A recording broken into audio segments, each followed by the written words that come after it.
Alright, you fucking knaves. What is up? The King of Lightning here today. One Piece chapter 776 review. This review, I'm thinking, gonna be fairly quick because the chapter is really fucking simple. And let me get out of the way. You know, fuck it. Let me talk about this because this, I think, is gonna be the main topic of the video.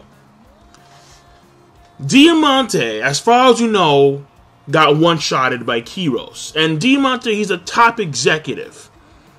When you look at the would-be rankings of the Don Quixote Pirates, it seems as if, like, Diamante would be on, like, the same level as, like, someone like Virgo, you know?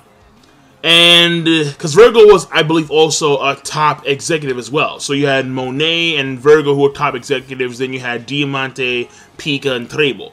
Now, Treble and Pika have been pretty damn good, for the most part. Treble, for the most part, actually, I would go, he's good, but he's not as good as Pika. Pika, like no one can really argue that Pika has been, like, some weak sauce shit.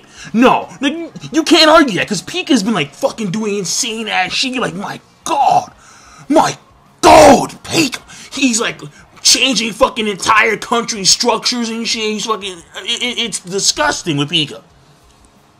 And then you have Treble, who's been doing some pretty nice things here and there. He even took Law's attack, and now he's, like, reformed. So, like, he's doing some neat shit. You can't deny it. However, Diamante,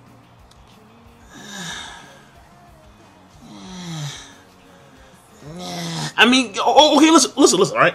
His half-moon glaive was impressive. No doubt about it. And the fact that he could cut that much section of the fourth plateau with one swing was very impressive. The fact that he had this whole trick with the spike steel balls and they were raining down, like, as if they were actual rain. And, you know, that was pretty neat. I'm not gonna lie to you. Like, that was very crafty to make Oda have this guy have like, these confetti cannons into the damn sky and boom, steel balls. I'm like, fuck. Like, that was pretty cool. However, the raining spike steel balls ain't got shit on Pika. It ain't got shit on Treble either. And the only impressive thing that he's done throughout the entirety of this arc has been the half-moon glaive. Now, beforehand, he was competing with guys like Burgess and Sabo, who I would generally say are way out of his league. Truth be told, Sabo and Burgess are way out of Diamante's league.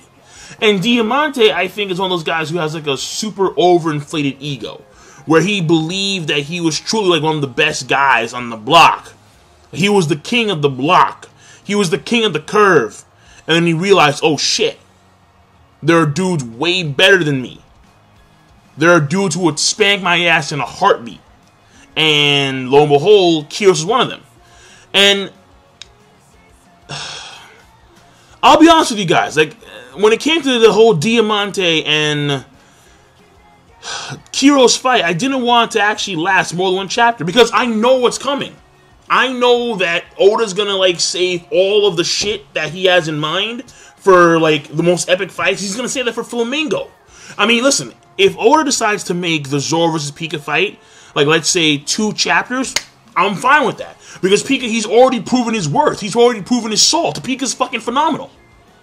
Diamante, on the other hand, he's very meh. And honestly, among all the executives thus far, including those that have supposedly passed away, because we can't confirm, well, on Monet's side, we can say that she is dead. Virgo, I'm not too sure. But I would say he's the weakest by far. Among the top executives, I think he's the weakest. Then again, his powers are pretty damn unique, and they are very useful. I can't deny it. The Flutter Matter shit's pretty damn cool. I can't deny it. And then I saw in the comment section how a lot of folks were talking about how after the time skip, it seemed as if, like, Oda would just have characters be defeated off screen and then have characters, like, Prima fights be like one-shot fights.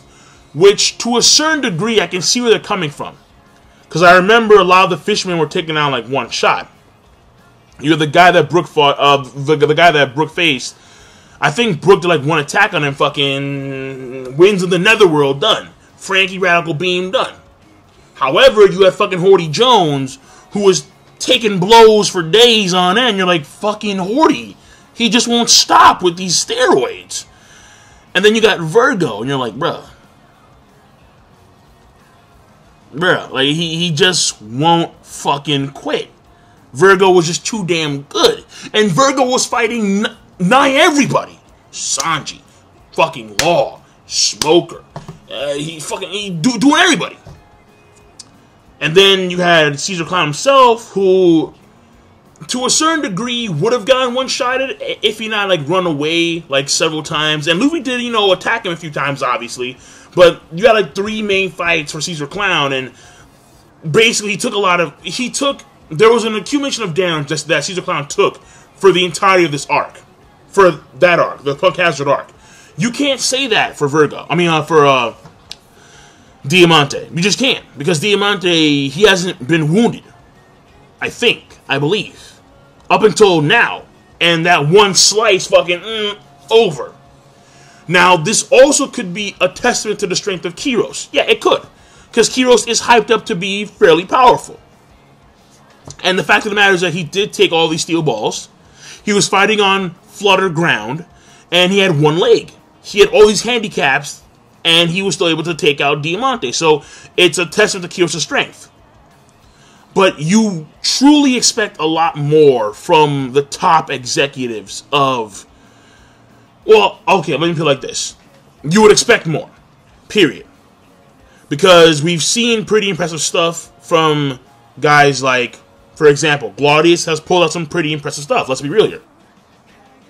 I mean, Gladius is not he's not a top executive, but I'd argue that Gladius has pulled more impressive shit than Diamante. I could argue that easy. But if you compare Gladius to fucking Pika, Pika fucking owns. He's on a whole new level. So, in that sense, I can see where a lot of folks are coming from. I really can.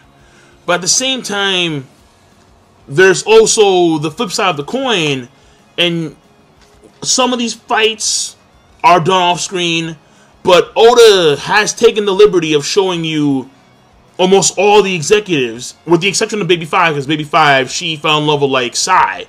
But you had Dillinger taken out on screen by Cavendish, or Hakuba, I should say. You had Mach Weiss taken out by Hydrudin, the giant. You have Senor Pink, who was taken out by Frankie. And Oda showed all of them. He showed all of them. So I can't really complain that much. I really can't. So, that being said, the chapter overall. I mean, yeah, like Rebecca, she went in there like, oh my god, daddy, whatever. Either, the whole thing is that the fight, it could have been better, but honestly, I didn't want it to last like 2 chapters, because Diamante, I don't think he's worth the time.